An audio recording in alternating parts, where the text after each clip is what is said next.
Hey everybody, welcome back to Record-ology and welcome into a live show on this glorious Record Store Day 2023. Whether you celebrate or not, let me be the first to say, maybe not the first, but let me be another person to say, Happy Record Store Day 2023. This is sort of the day for our hobby. This is the thing, this is the one day when a lot of us just come together to spend a lot of money and to get a little deeper in debt to pieces of inanimate plastic. Hey, old radios, welcome in, man. Stay tuned, stay tuned. So what I'm going to do is I'm going to tell you guys one of the titles I got, and then I posted a video shortly before this where I show you everything that I picked up record-wise. Now, I say record-wise because I actually picked up some other non-record related, well, they're record related. They're just not records. They're things for the show. So those will be revealed in due time, my pretty. But that particular video will show the vinyl and a couple other things that we got. Now, I do want to show you one item. You're going to kind of roll your eyes. But I think it's cool. I was excited to get it. Plus, we picked up a ton of vinyl for giveaways. So we've got a fresh pool of giveaway stock. Not sure how we're going to do it. Not sure exactly how we're going to do it yet. So we're going to see about that. So yes, let me know what you guys got. Dan says he picked up Lou Reed Transformer and loves it. That's great. And if you've been following along with my series of videos, and I would guess some of you have and some of you haven't, regarding the Record Store Day. I did this Record Store Day Chronicles video. The fifth and final part was posted today. You can go back and watch all of them if you want to relive the magic. I just sort of documented the whole experience every day from Tuesday. I literally didn't realize it was Record Store Day till Monday.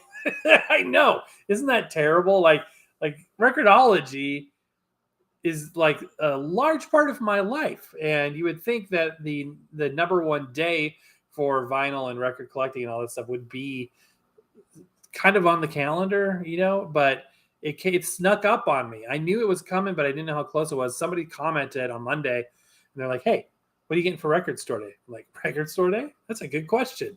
And so I looked at the list, and usually I don't find a bunch of stuff on their list that I like because I don't usually listen to the Record Store Day type of records. And I may be saying, what are you talking about? Because there's all sorts of music on there. This year, I felt that the list was quite diversified, and I was thankful for that. There were more choices. So what I did was I kind of gathered a list of 5 or so records, and then of those 5, I picked number 1, and that was the one I wanted to get. Now, I wasn't planning on buying more than one record for Record Store Day specifically, because the releases can be, pricey. So I'm not gonna be going and loading up on a bunch of RSD records. So I figured, well, I'll try to find the one record, and then what I will do, and this is what I did, was treat the other 4 records as backup. So if the one record I want isn't available, then hopefully the backups are available. So document the whole process. And I went there this morning. The shop that I went to in Orlando opened at 10 o'clock, and I got there about 10:25-ish, and there was a line. And much to my dismay, the line not only went outside, it was about 10, 15 people deep when we got there, but it actually continued in the store and wrapped around it to literally the Record Store Day bin. That was a line not to get in the store, but to get to the records themselves. So it was very, very interesting. But I show it all. I brought the camera along. We filmed. I say like it's a big deal. It was my phone in my pocket. I brought the phone, a big surprise to where I was going, and then I showed everything, and it was cool. And it was a surprising result. Let's just say that I'm going to tell you no more than that in terms of the details of whether I got what I was looking for or not. You're going to have to go watch the video I just posted. Speaking of videos, sorry for the kind of sudden rush of all this content. We've been posting daily now for close to a week, and it's not going to stop right away because filmed yesterday throughout the day. What I hope to be, and I hope you agree to be a fantastic video. But it was a very interesting review of a turntable we've never reviewed before, and we've reviewed hundreds. So when you find one you haven't reviewed before, it's actually significant, by a company that I'd never even heard of. And that's not necessarily a bad thing. You may be saying, well, that must be junk. No, it's not necessarily a bad thing. However, I thought, just when I think I've seen it all in terms of record players doing things or not doing things, this takes the cake. This thing was doing things I've never seen before. Is that good or is that bad? Find out tomorrow with the show. That's our big video. It's our main video. This Record Store Day Chronicle videos are just sort of a side thing to have fun. It was fun. And that's the thing, is really more than the end result. It's just the process. And one thing I love about Record Store Day is you don't know if you're going to find something or not. You may not find it. One of the records that I got was a 1 out of it was a limited pressing of run of 3,000. So there was a possibility that I wasn't going to find that. So it's kind of special when you get something of 3,000, and it was a blast. And just the anticipation, the strategizing, and I documented all of that in the RSD Chronicles. So let me know in the comments below. Give me a thumbs up if you haven't done it already. Let me know in the chat here what you are looking for, we're looking for. One thing that I talked about in the series was that you have one chance to get this right, and then you have your best effort picking the record shop that you're going to go to. You can only go to one first. Now, you may say, well, you could technically, if one opens at 8, which I think is the earliest anybody was allowed to sell records, then you could go to another one at 10 or whatever and technically open up 2. But most people probably are only going to be able to go to one record store first. And if they have it, they have it. If they don't, they don't. Or if they sell out, they sell out. Now, I called ahead. Part of my strategy was not only finding a shop that I wanted to go to, but also calling them to see if they had the title I was looking for as my number one title. I didn't ask about the other 4. I figured that will be sort of the luck of the draw. And if they have it, they have it. If they don't, they don't. So I found a shop that said, oh, yeah, we absolutely have that title. And even when I got there was a guy outside updating. In fact, he was saying, welcome to the store. And just to let you know, Taylor Swift is sold out. And I was like, okay. But a couple people got out of line. Like, that's what they were there for. So last year it was Adele that everybody was looking for. This year it is Taylor Swift. And I'm sure they did the same thing they did last year, where, certain companies couldn't get their stuff pressed because the A-list celebrity was, hogging up all the pressing plants. But this was what they said to us, which was really interesting. So I didn't care about that title, but they were reporting on, well, we still have some Carole King left.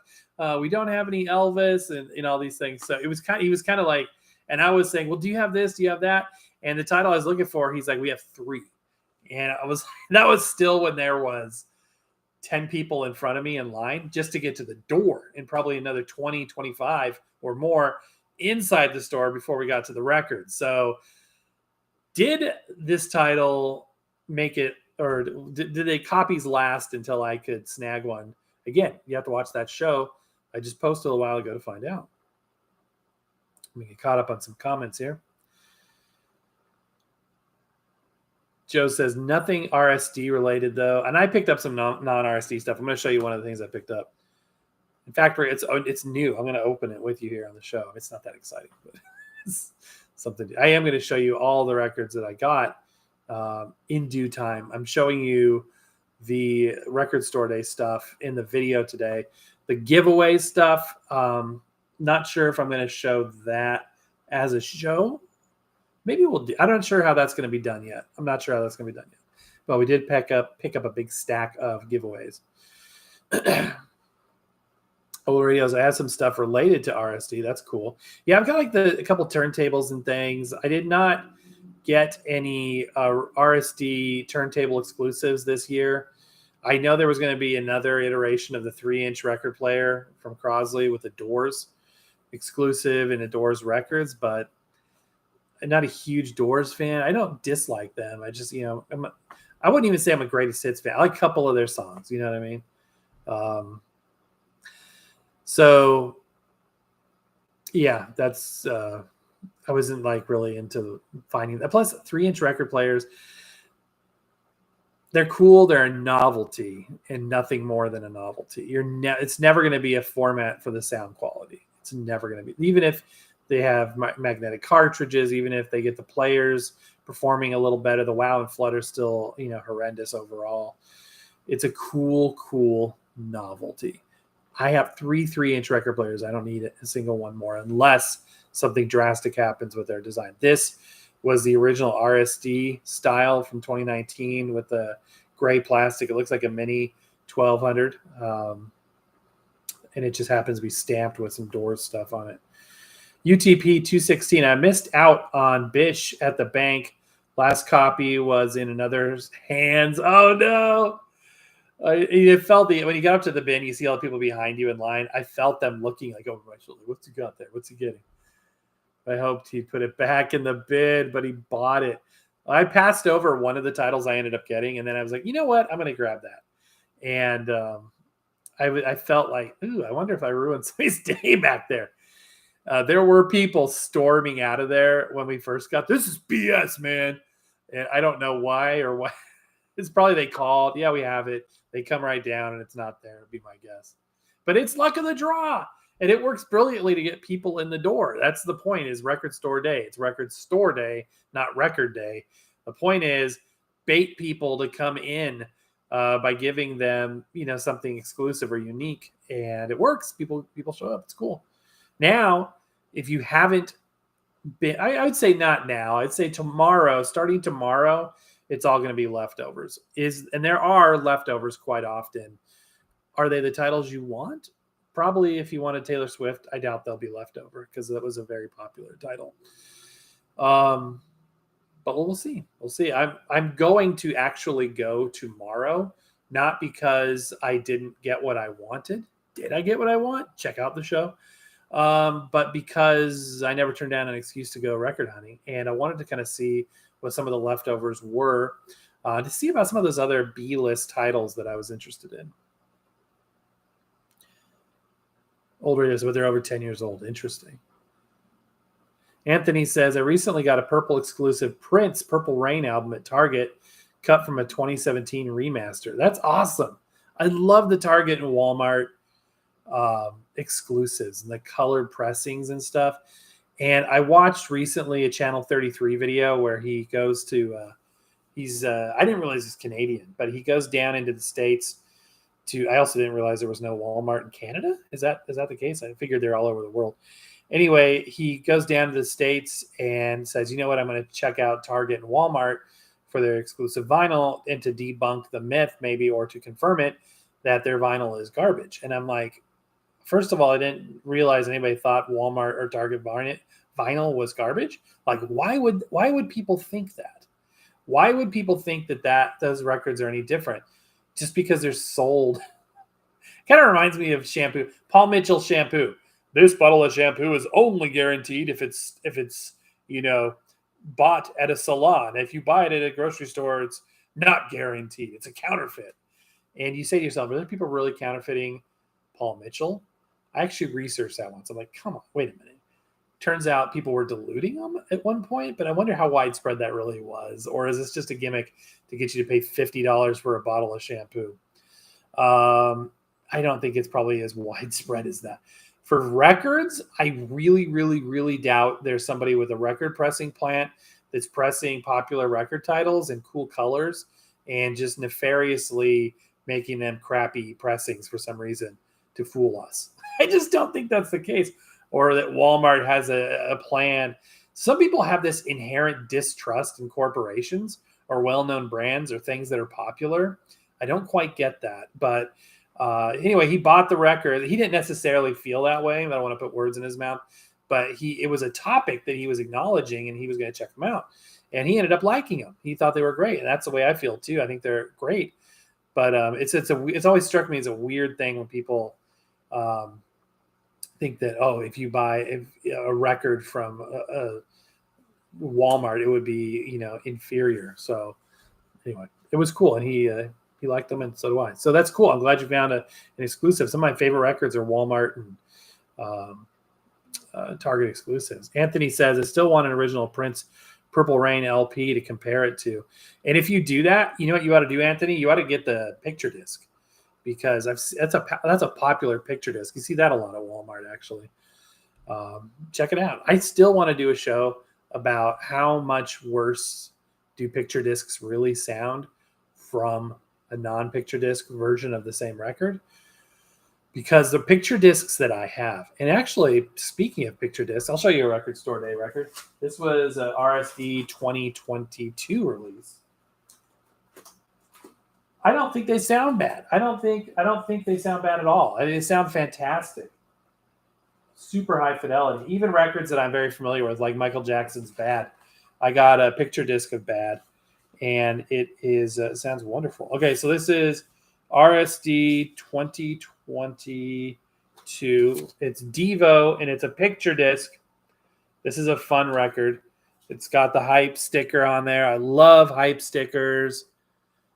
Record Store Day sticker on there. You know, the RSD records I got this year didn't have that exclusive, but I know they were Record Store Day exclusives. This record sounds fine, but I would love to find a non-picture disc version just to compare it to. That'd be a great show. Do some like line direct feeds comparing the picture disc to the non-picture disc. Anyway, maybe get the picture disc of Purple Rain, compare it. Timothy says, I was out earlier and picked up the Doctor Who. I saw that one, but it was expensive. That was one of my 5 backup records.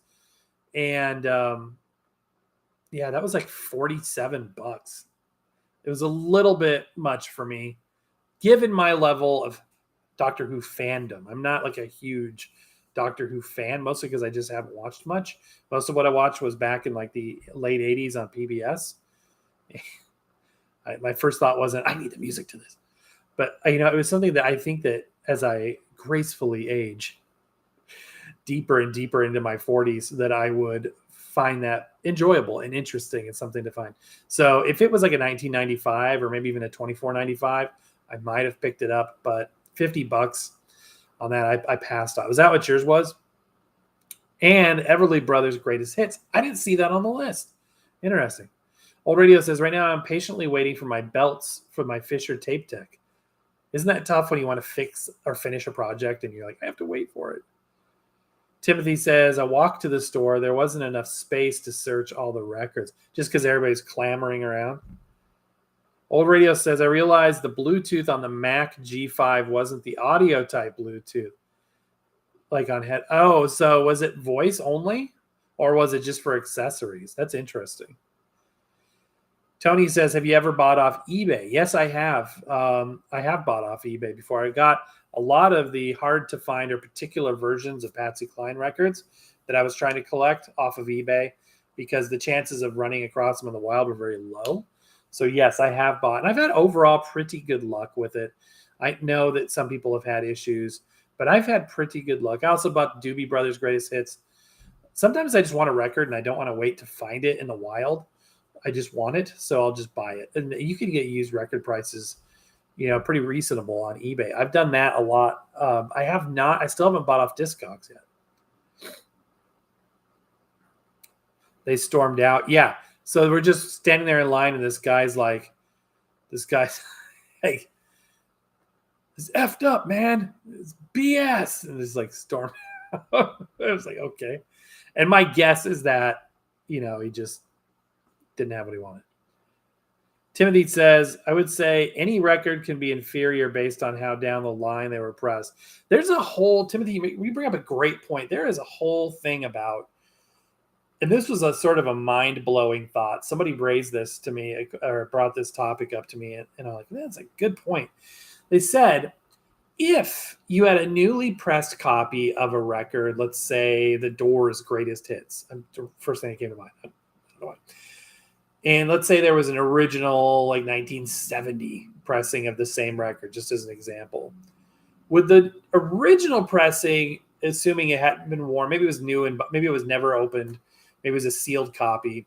Would the 1970 version sound better simply due to the fact that the masters were younger and in better condition back then versus worn out. So, if it was a new pressing, would they be worn out? Would they be deteriorated? Now the masters are going to be tape. They're going to be. It's not going to be even the metal parts would be changed out. They would keep them somewhere, but they wouldn't use the same. There's no reason to just make a new lacquer master and then make some parts off that. Electroplated off the lacquer master, and but would the tape deteriorate? Does a 50-year-old tape sound worse than brand new tape? That's kind of the question. Or is that combated with the fact that the technology, maybe remastering technology or mastering technology, or even cutting and pressing technology has improved? Interesting. Tony has a Purple Rain picture disc. It sounds great. That is interesting. So Anthony, now I am going to assign you some homework. Find the picture disc and compare them. I want to hear how that is. That sounds like I need to do that too. In fact, don't put a show. Forget I said that. That's a good show idea. I'm going to add that to my list. We've got a grease board with ideas, and I'm going to add that to the list. So hopefully you won't beat me to it. I like to be the first at things. But yeah, seriously though, I'd be really interested to hear the difference. And yeah, it sounds great, says Tony. So this whole thing about, there's so many things that in any hobby, we believe it because we're told to believe it. And it goes for any hobby, any hobby. And records, collecting vinyl has its things that we believe in because we've been told to believe in them. Picture discs sound like crap. Crosley's ruin your record players. And, all these things. And there's probably varying degrees of truth in any of them. But I wonder how many times people have made a decision on their own. Like for me, I knew going into it that picture discs supposedly sounded worse. However, to my ear, maybe I have a tin ear, a wooden ear, they sound fine. They sound good. You know what I mean? It's sort of oftentimes when people talk about audiophiles, people that are being critical of audiophiles, but respectful, will say essentially, sometimes in not so nice terms, they may say that an audiophile's hearing is limited. So how are they really hearing things so much different than the rest of us? Is their hearing so good that, average record players and speakers just aren't enough to reveal that difference? Now, that's not to say that all speakers and all turntables are the same. There's got to be a point though when you're like, at this point, are we really hearing a difference, or are we just imagining we're hearing a difference? The $100,000 cable example that I always give, the cleaner power after night, after sunset. Timothy picked it up for $41. So 41. I think the one I saw was 47. Isn't it interesting that record stores can change the price accordingly? Something I mentioned in my Record Store Day Chronicle series is that I learned this year that there's a pledge, a Record Store Day pledge. And when you go on the list of record stores that are going to be a part of Record Store Day on their RSD website, some of them have this badge. And the badge says, this store has voluntarily signed the Record Store Day pledge. So I'm like, what is that? And it means that we're not going to price gouge, which got me thinking, does that mean that they're still totally picking the price? Or is there an MSRP? So it's interesting that it varies. Now, your market, your inflation and the cost of living can be different in all different places. So maybe that plays into it. I'm not sure, but I thought that was kind of interesting. I was like, really? That kind of surprised me.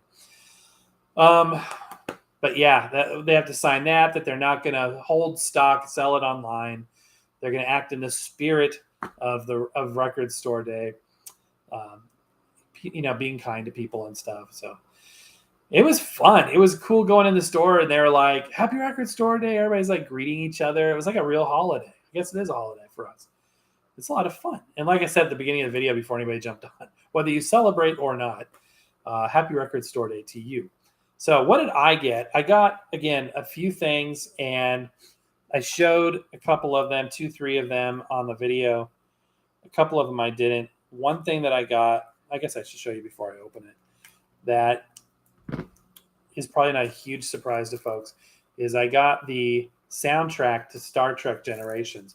I've been trying to collect Star Wars and Star Trek CDs, soundtracks on CD, and they're kind of expensive. I mean, that they're impossible to find, like online and stuff, but you do not find these, at least I don't, in the wild. I don't just randomly find them. By the way, if you've got a bunch of Star Trek, Star Wars CDs laying around you don't want, feel free to mail them to me.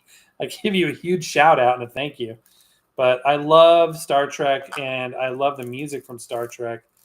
And I want to collect, especially next generation related music.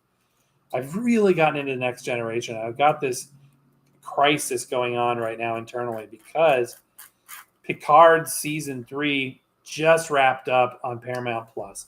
Now I've got Paramount Plus. I use it to watch Star Trek original series and the ones I haven't seen. I'm working on Deep Space Nine because I never saw it. And I was like wanting really bad to see the Picard series, but this couple friends of mine, people that are into Star Trek, say you're not allowed to yet. You're not qualified. You have to first consume Deep Space Nine, Voyager, and I haven't seen those series. I'm still working on them before you will be qualified to see. Otherwise, you're going to miss stuff. But I feel like I'm missing out on sort of the hubbub, the excitement of it all. Like I'm enjoying Mandalorian, and part of the fun of Mandalorian is that everybody's into it. You know, people are watching it, and you know, going into the Disney parks, going into Galaxy's Edge, seeing, you know, the Mando walking around and stuff like that, just being there amongst it makes you feel like you're part of something current. So if it took me a couple of years to get through Next Generation at the speed I was going, because there'll be periods when I get into something else, or video, the shows are like an hour long each, and there were like 26 episode seasons, and there was 8 seasons, I think 7 or 8 seasons. It took a long time to get through. So it took me a while. So by the time I get around to sitting through 7, 8 seasons of Deep Space Nine and 6, 7 seasons of Voyager, it's going to be, you know, years old by the time I see, you know, Picard. And it's supposed to be really good, especially the last few episodes where they brought back a lot of the original cast. So I'm kind of bummed about that. Anyway, here it is. Yeah, Jerry Goldsmith. This, I mean, I think he composed the music. Wait, no, this is Dennis McCarthy. Why was I thinking Goldsmith? Jerry Goldsmith. He composed some other Star Trek music, but you know, this one was Dennis McCarthy. And I think he might have composed one of the original feature films as well. I love the backs of these. These are GMP Crescendo. All Star Trek albums are GMP Crescendo. Although this was co-released by Paramount. And this is the first Next Generation film, feature film. This is basically Picard and Shatner, or I should say Picard and Kirk meeting each other. Wow, this is cool. Look at this insert. It's like shiny. That is cool. I take that.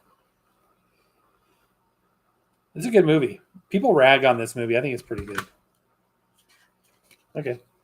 And this is what I love about physical media. The stuff that comes with it. Look at this stuff. I love this. This is good music just to have on in the background while you work. Look at that. That's my favorite version of the Enterprise, the D. I guess there's going to be spin-offs. Okay, spoiler alert. If you don't want spoilers, I spoiled myself because I wanted to know. But apparently Picard kicks off to another. Oh, cool. I'll show some of the other albums. Picard actually sets up some other follow-ups, and it sounds like there's going to be yet another extension of the show, albeit without Picard. This is really cool. This is really, it kind of reminds me, do you remember the movie with Will Smith in it? That narrows it down. Oh, yeah, that one movie with Will Smith. What was it? Oh, shoot. I'm having a mind blank again. It's the one where the aliens come down. It's got Harry Connick Jr. in it, too. The VHS release of it was huge. Huge. Like, people were like you had to like put your name on a list. And if you got one of the first, you know, million copies or so, it came with an insert with a with that 3D pictures where it's like got ridges on it. Lenticular. I think that's called lenticular. This kind of reminds me of that. This is really cool. I like this. I don't know what this is. I guess it's just like a little super glossy, glimmering copy of the album art because it's like the same art, just a little different color and very, very glossy. So anyway, that'll be cool to have. So I love stuff like that, little extras and things. Anyway, so I did pick this up. It's not a Record Store Day release. It's not an exclusive. This is the original 1994 release, I think. So kind of excited about track 16. It says Star Trek Next Generation sound effects. That sounds like fun. But I like how they make this look like the LCARS computer system. Not Men in Black. What was the movie? It was 1995. It was this thing about space. I remember it was really funny because Will Smith punched. It just occurred to me why that's really funny now. Will Smith punched an alien, which I thought was really funny, in the spaceship. What was that called? Oh, man. Somebody tell me what that's called, please.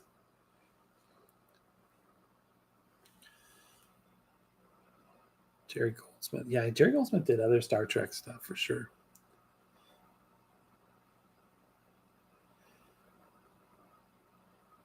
I know diddly jack squat about Doctor Who, says Old Radios. Timothy says each time they press records, they use new plates depending on how many were made. Exactly. So the Metal Masters, the Matrix, and the metal parts for the stampers have a limited run. So that's why I'm like, it's not a matter of the metal parts because they get recycled, but it's got to be a matter of the tape. Anthony says, would your best sounding record sound better than Apple 24-bit or no? Apple lossless, especially with Dolby Atmos, is a beautiful thing. It's totally killed the market for these third-party luxury streaming sites like I think it's Qboz or something like that, or Tidal. I just don't see how they could compete. The only difference is I learned that they do use different codecs, which is an interesting thing. But the Apple lossless still does very high bitrate stuff, which is really, really cool. Actually, no, it's not true that they use different codecs because ALAC is what they use with Apple lossless, and they use FLAC with stuff like Tidal. But I think they both are at 24-bit. Apple used to be at 16-bit, but I think it's a 24-bit now. Would it sound better on vinyl? Vinyl would have the vinyl sound, the neutral tonality, the warmth, and the streaming version, high definition or high res, lossless streaming version would have, completely identical the way it was made version. It would be a copy. It would be a complete analog, although not analog. It would be a complete copy of the original. Technically better, but which one sounds better? Beauty is in the ear of the beholder. Independence Day. Thank you. That was driving me nuts. Yes, Independence Day. I love that movie, which Star Trek reference has Brent Spiner in it. It took me a while to realize who that was, as the crazy scientist guy. Brent Spiner's a character, man. Remember when in that movie when they throw him up against the glass and the aliens got his tentacles around his neck and he's like controlling his. So Brent Spiner's like, and then like the aliens controlling his vocal cords with the tentacles around his neck and is talking through Brent Spiner. That stuff is so silly. What creativity, though. That is hilarious. I saw that multiple times in the theater. Multiple times. Isn't it Randy Quaid? Isn't it Randy Quaid at the end that flies into the starship to blow it up?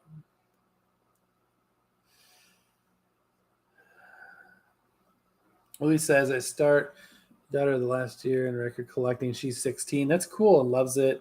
Just bought her a Victrola 6-in-1. That's a good first record player. That's really, really cool. And if she wants to pursue that, maybe she wants to invest in a system, it'll make their records even sound better. Robert Power, East West Records in Orlando. Been there a couple of times. Great store. Greetings from Ocala. Robert, thank you so much. Yep, that's where we went. East West Records. It's a cool shop. Not huge, but very cool. The people were so nice. Old Radio says he's not watching Picard. Why?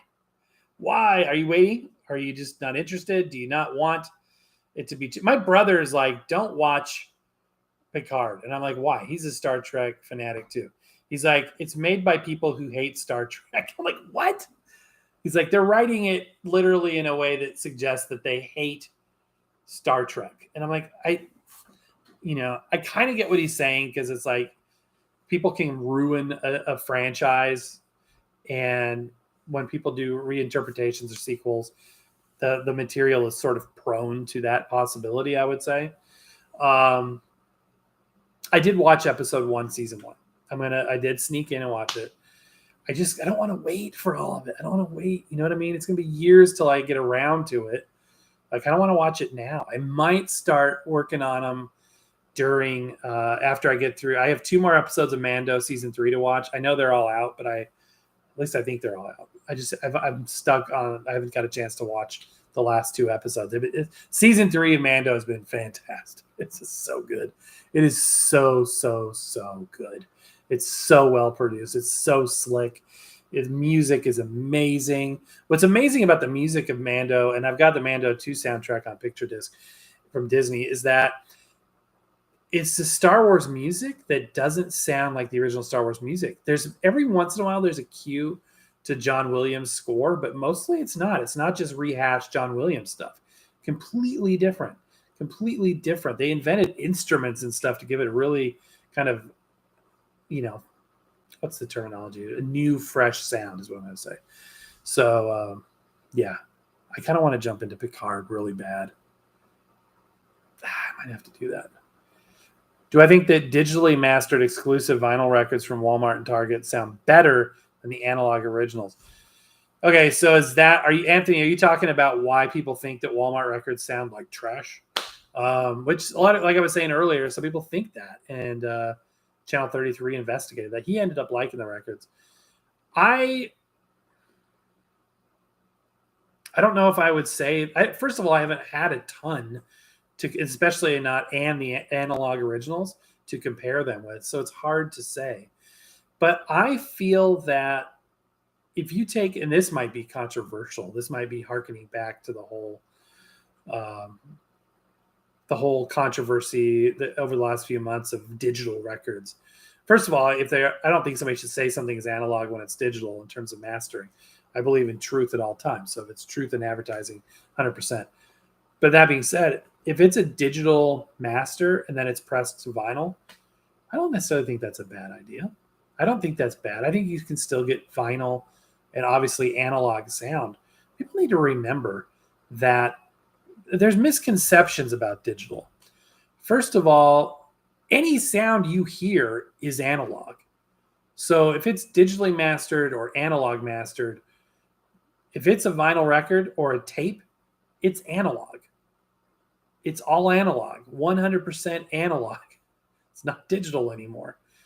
The question is, while the music was in the digital domain, did it lose anything? Because people have, and that brings me to my second misconception, and that is people think that digital music inherently means you lose something from the original. That is false, 100% false. There are digital files that are lossy and some that are lossless. That's why the Apple Music lossless is a thing.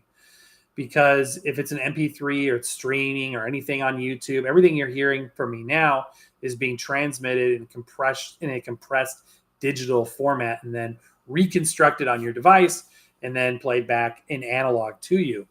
But the sound that I am issuing forth right now loses something in transit because it's going through and being stored and transmitted as lossy compression. So the data is being shrunk down so that it can travel faster and easier and reconstructed. And that's the job of the codec, to reconstruct as close to the original as possible. So that if you heard me in person, you'd probably recognize my voice as to what you heard through YouTube, even though it was compressed. That's kind of where people's understanding stops. A lot of times they don't realize that if you're talking about some high-end audio file, if you're talking about FLAC, if you're talking about DSD, if you're talking about PCM, these are digital formats that preserve the entirety of the recording.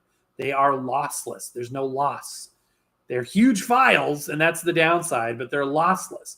But in the application of a vinyl record that's being made, They don't have, the space of a huge digital file mastered, copy of an album isn't a problem because storage is cheap. If you're in IT, it's saying storage is cheap. Transmission of data is the problem.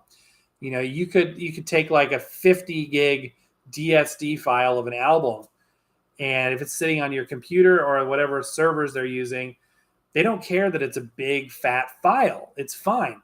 That would be a problem if you're trying to stream that. Push the 50 gig file on the internet because your 5G phone connectivity and Wi-Fi, isn't going to cut it. You know what I mean? We're not going to be able to stream large amounts of data in real time, audio or certainly not video. So it's a matter of transmission. They don't realize that the actual file itself from the digital domain can be perfect. And that's a huge thing. There are ways to send lossless audio streaming, and that's where FLAC and ALAC come in. And that's a good thing. Bandwidth still needs to be bigger than with an MP3 file or an AAC file, something that's super compressed. But if you take a DSD file of an album that comes from an analog master, that is perfect. It's a perfect copy. So it's as much. If you have a DSD of the Beatles' White Album and you have the analog tape of the Beatles' White Album, and you then use each to press a record, in my opinion, because I haven't done that, but according to my interpretation of the science and logic and everything that I can sense from my research, I would feel that those would be identical. Because a DSD file or another high-end lossless file is going to be a pass-through. It's going to be completely a pass-through. Now, sometimes compression isn't the only issue. This is an interesting topic. Compact discs. We often talk about compact discs on the show because it's one of my very favorite formats, arguably my favorite format. And my video that I did about CDs are better than vinyl still gets a lot of views and comments. And somebody made an interesting comment. They were talking about the fact that dither or noise is added to a compact disc to basically allow the sound to be recorded and then played back accurately without quantization errors. And this is getting sort of deeper into the technology. So this is a format that isn't perfect. It's imperfect and requires correction inherent to its design in order to function. Similar to a record. And a record has inherent problems, like the fact that the grooves have to be modulated in such a way that the bass has to be stripped out and then amplified on the other end. That's the RIAA curve that your preamp adds into the audio in order to get the music to fit on the record and not to have a bunch of modulation errors. So there are times when the formats are created with built-in technologies that allow it to self-correct and reach its full potential. DSD, on the other hand, is probably the closest to perfection that you're going to get in the digital realm. Okay, Men in Black. That's a good movie too. ID4. Yes, I remember it being called ID4. Close Encounters of the Third Kind. I've never seen that. Ray says, playing on TV, had to jump in here. Independence Day. Thank you so much. You're literally watching it on TV? That's weird. That's cool. Christopher says, which Jazz Live RSD should I get? Remind me again what they have. Old Radios, I'm not talking Picard. I saw some eps of that. What are you not watching, my videos? What else are we talking about? You're like, I'm not watching that. The only thing we're talking about is my videos of the Record Store Day Chronicles. Hello, Meat Robots. That's weird, but good. You can watch season 1 and season 2 of Picard without watching older Trek. The Picard writers didn't watch any of them. And that kind of goes back to what my brother was saying. Like they don't know about the canon. They don't know about that, which is interesting. Season 1, episode 1 was kind of like that. But tell me about season 3. Okay, so hello, Meat Robots. Can I watch? Will you please give me authorization to watch Picard? I need somebody that's a Trekkie to tell me I'm allowed to watch it without having watched. I've watched everything up until the first most of the first season of Deep Space Nine. I haven't watched any Voyager, maybe an episode over the years, here one or two. I haven't watched any Discovery. I haven't watched any Enterprise. I watched one of the 2009 movies, and that's it. Am I allowed to watch it? Will you please give me the thumbs up? And second question, do I need to watch them chronologically? Do I really kind of want to just watch season 3 because it's supposedly so good? And people say season 1 and 2 were eh. So can I jump straight to season 3? Old radio is not much of a Star Wars guy. I prefer Trek. So do I. I love Star Wars though too. It's a very close. If I like Star Trek like this, I like Star Wars like that. I had my dad, introduced me to both.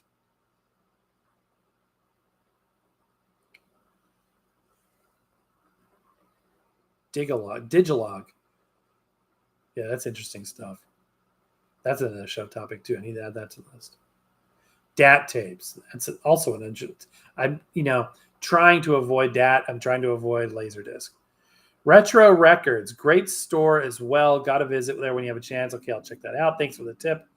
Old Radio's got a Fostex DAT recorder. That's cool. I bet it does sound amazing. Picard watching is authorized. Thank you very much.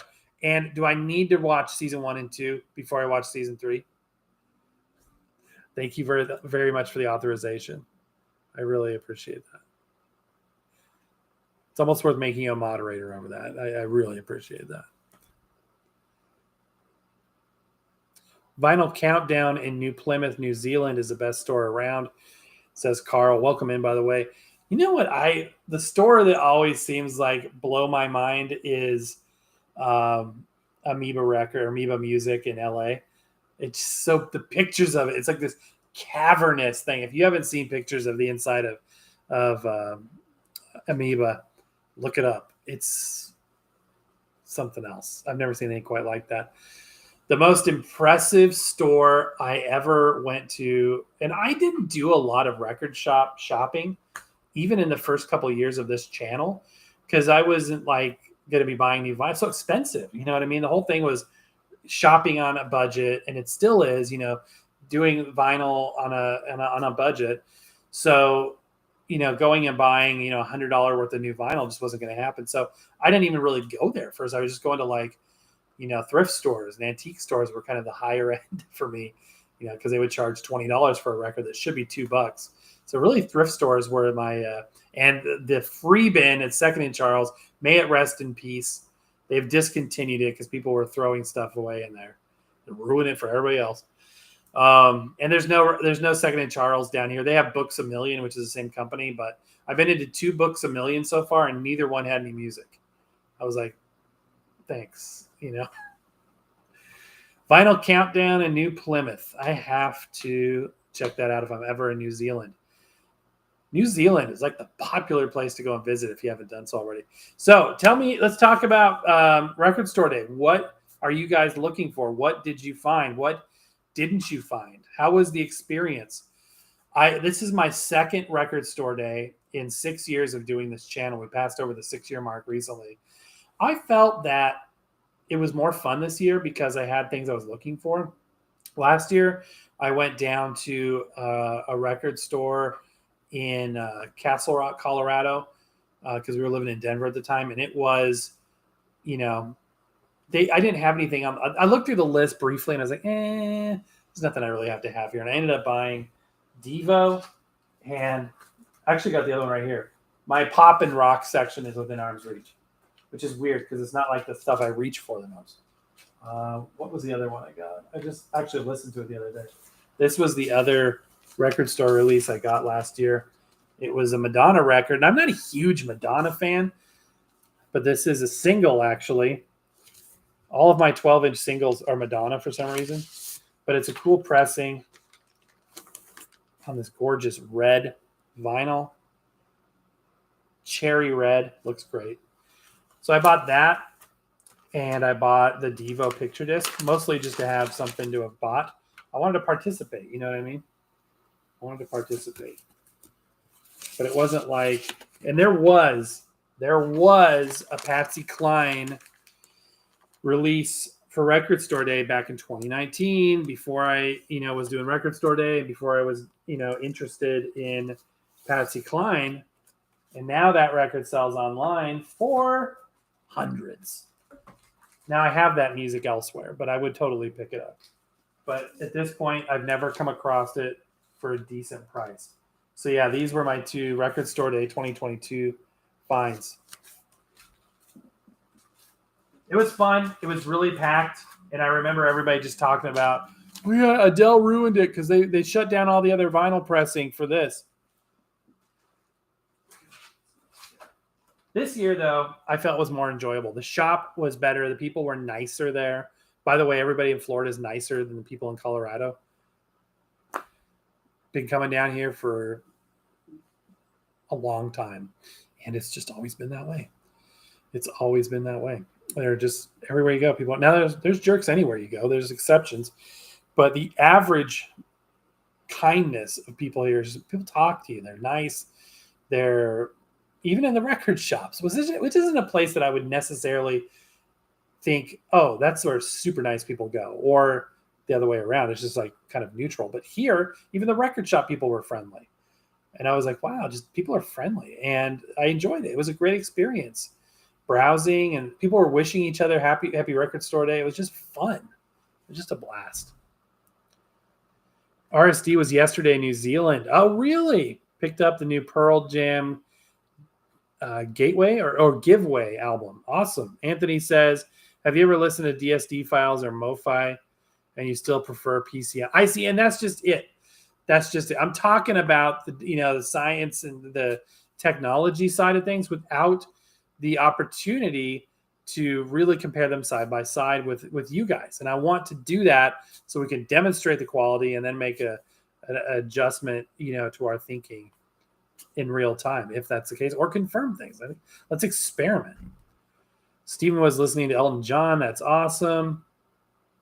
Somebody tell me if I need to watch Picard season 1 and 2 first before season 3. Let me know what you guys think. So what's coming up next? I always like talking about that with folks that join the live. Thank you very much for celebrating part of your Record Store Day with me. I was listening to one of the records I got, and it's fantastic. It was better than I even thought it would be, which is great. And I don't know what else. We got a very, very, very cool event that we're going to tonight.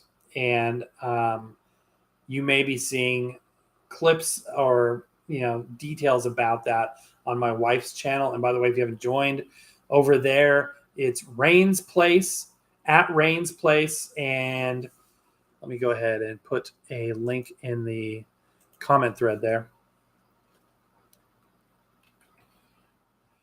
And we'll be posting stuff about that. So, but it's going to be fun. So we're doing that tonight. And then, hold on a second. I'm really excited about that. It's going to be crazy. And then tomorrow, I think I mentioned it before, but I'm going to be going to another record shop somewhere, a new one I haven't been to. And I may have an opportunity to check out the Leftovers. Okay, here we go, guys. Here's the link to my wife's channel. Everybody, please go sub to that. That would be really, really, really awesome if you would do that. Over there, what we're doing is we're posting, I shouldn't say we, she's doing everything.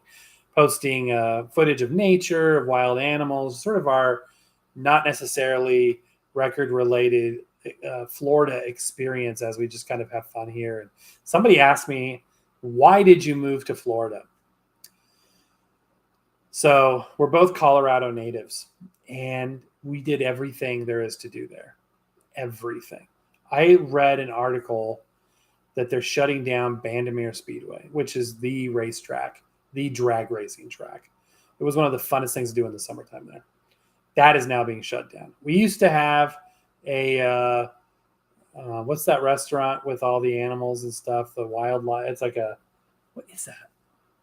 Fun stuff like that. Shut down. Casa Bonita. We almost lost Casa Bonita. Theme parks. They're so not theme park. They're like they're just so not. Oh, we got a Hard Rock. There is a Hard Rock there. That was something new. But usually stuff like that goes away. But no, there was a restaurant that is like a very family friendly thing with the animals. The thunderstorms come down. And what is it? Rainforest Cafe. That we had years ago. They took that away. There was something in its place for a few years. They took that away. Theme parks, lame. Thank you. Yeah, Rainforest. All that stuff. It's just so frustrating. They took it away. They took it away. Took it away. And there's a lot of hiking trails, and we've hiked them all. There's a lot of biking trails. We've biked them all. There's a lot of skiing. We've skied it all. Now it's time for something new. So the reason why is for new stuff to do. The kids moved up and out, and they're successful in their own careers and lives, and I'm super proud of them. We love them. But mom and dad now are pursuing something that we've been talking about for a long time, and that's coming to Florida. And we may not be here forever, but we're here for a season, and that season may be 5 years, 10 years, 20 years, a year. I don't know. But we moved down here, and we are just living it up and doing everything. So I work from home. My wife works from home, and we have that flexibility to work at those jobs anywhere. And on the weekends, we play, and we play hard. So we're going to all kinds of things, doing all kinds of things, experiencing all kinds of things. And in terms of loving wildlife and nature, there's so much to do. Today, a little sneak peek, you may be seeing this on Rain's Place.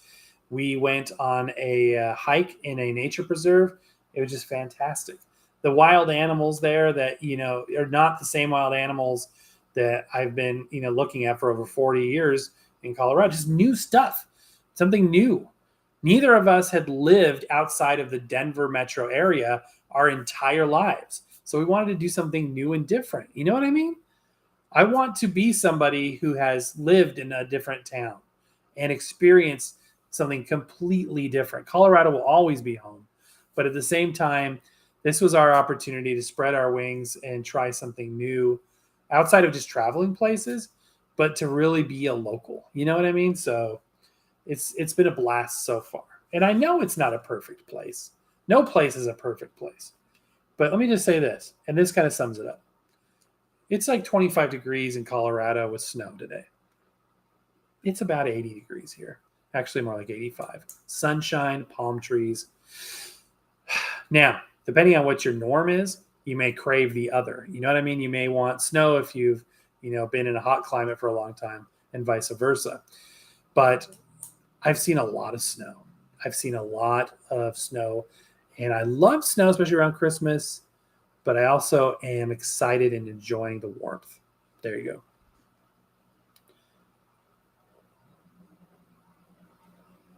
Bandimere, owned by the whole family, shot there often. We'll miss it.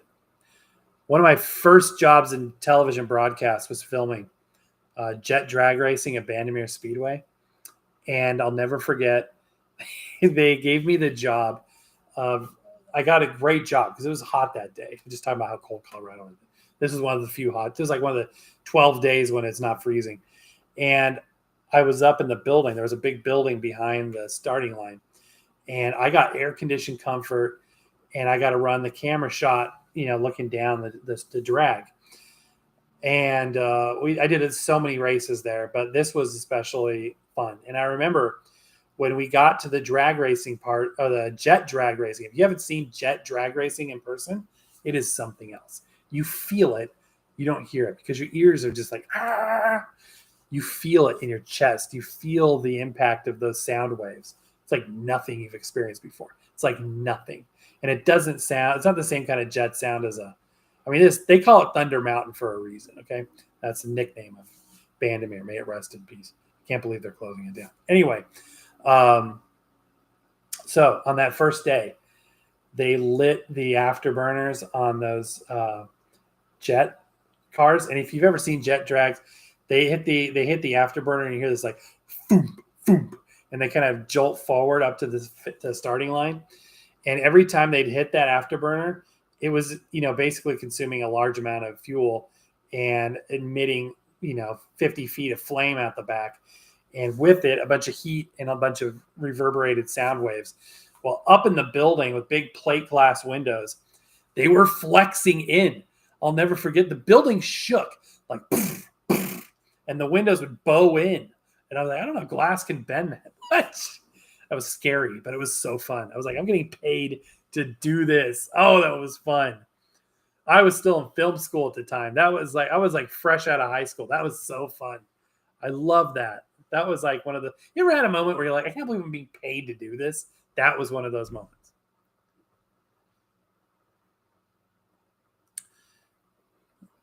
There are a couple plot elements in season 1 that carry over to season 3. It might help to watch it, but it's not 100% necessary. I think you can skip 2 and it's not missing anything. Okay. I'm going to do the unorthodox thing. I'm going to skip to season 3. I'm just going to do it. I wonder if I could read like summaries of season 1 and season 2 just to get the bare bones. I did watch the stuff with Data, and that was sad. But yeah, jet cars are fun, says Ray. They run on kerosene, which is jet fuel, right? Jet fuel is kerosene. Great story. Yeah, that was fun. A lot of great memories up there. And that's why it's going to be sad. We used to set up a, because it was a quarter mile down to the finish line, instead of running, the 50-pin camera cable that we were using, we were shooting, this ages myself a little bit, but we were shooting on 3/4-inch U-matic. It wasn't even Beta SP. But our cameras ran on 50-pin, giant, super heavy cables. And they were, you roll them up and they're just like hundreds of pounds. So you couldn't run a quarter mile of that stuff. Plus the signal would degrade. It was all analog, of course. The signal would degrade over that. You couldn't run that without some kind of amplification. So what they would do for the finish line shot is they would have a guy up on the camera. I never got to do this. I never got to have this position, but they had a guy up on the camera or on the tower looking down on the finish line, and they had a microwave link. So it was like a portable microwave link. And the guy's like, don't stand too close to this. You'll never have children. Apparently I didn't stand too close because I did have children. And they microwave the signal back to the receiver, which is near the production truck on the start line, which was a lot of fun. That was a great time. If you saw the part about Data and Picard at the end of season 1, you know all you need to know. Okay. Thank you for that. Okay. I've taken away from this that I know what I need to know, or I can find out the bare bones, and I have authorization from you fine folks to watch season 3 of Picard. I'm going to do that. Yeah, I'm happy with that decision. Okay, so record store day stuff. Anything else you guys want to talk about? Any other questions? Thank you so much for hanging with me. It's been fun. I love doing this. I don't want to waste your guys' time, though, so if you've got some record shopping to do, or maybe grocery shopping, or just relaxing, I don't want to hold you back from that. Again, check out the video I did earlier. I wouldn't call it a show, it's just a video kind of showing my shopping experience, including what I found today. Did I find the Grail record that I was looking for, the one that I wanted to find out in that video? And stay tuned for tomorrow because we've got a fantastic review coming, and I hope you enjoy it. I absolutely hope you enjoy it. Anthony says, have you ever listened to DSD files or I've not listened to MoFi. Do you still prefer PCM? I don't know if I prefer PCM. PCM is what they use in a compact disc, and PCM audio can be good. But again, I don't have opinions on how they compare to each other until I, sit down and really analyze them. I'm talking about the research that I've gained or I've, done and what I've learned from that research, which is why I always want to do a show so we can experience it together. This show is not and never has been let me tell you or show you necessarily how to do it. It's always been, let's experiment and experience this together. So let's experience that. And if it turns out the other way, then it turns out the other way. I'm open. I'm pliable. I'm teachable. I want to always be that way. All right, my friends. Thank you so much for being there. Again, go on over and subscribe to Rain's Place. I'm going to put it in the chat again. I would appreciate you doing that, and you'll get to see some fun content on there. I make a very rare appearance now and then on there, but you will get to see all of the fun stuff that we are up to, including an adventure tonight, which I need to get ready for. So I need to let you go. Thank you. God bless. Happy Record Store Day. And we will see you next time.